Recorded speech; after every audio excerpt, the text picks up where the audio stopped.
diajeng Cynthia Angelina Ronda monggo yuk.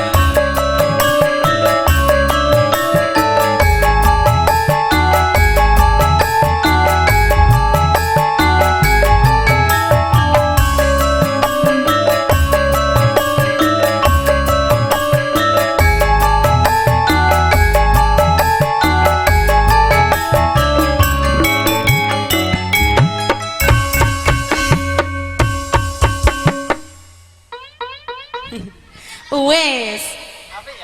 Rumangsaku kok. Sampean mau gareng jebolan pundi? Cokek, Bro. Oh, pantesan kok ya. Ngesragen ndak ngono. Cokean. Bar ngono ngombe ciu. Ojo to. Soleh. Alhamdulillah, Nduk. Wah. Aku sering sapa ning Setyo kaya amare wong soleh-soleh aku dadi melu ketularan no. Ketularan soleh. Aku. Gak kan mbok blosokne mah. Ngene emange aku ngombe galon. Ya, ini sebelumnya seorang mari selamat buat kedua mempelai nggih Mbak Gareng. Semoga menjadi keluarga yang sakinah mawaddah warahmah. Amin. Cukup satu kali satu umur hidup. Iya, seumur hidup. Iki lagune piye? Wis manut nderek. Manut nggih. Ayo yo yo yo.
Mbah? Kepanasan. Oh, kepanasan.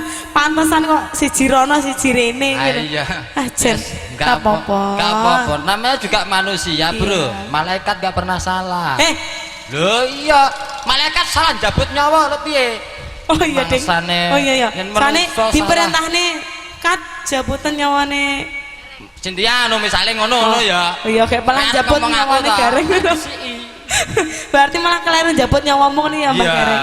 Ojo sik to, Mbak. Lho, aku gak salah kok, Kat ngono. Oh, iya. Ini bagaimana kepriye-pripun? Niki anune teko. Apa nih? Bawa rokok neh.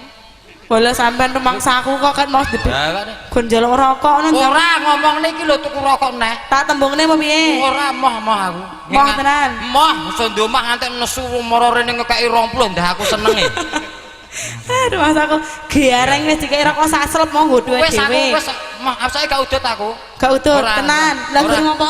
Ora udut saiki engko udut. Oh iya wong saiki sampean lagi ngomong karo udut ya ora iso.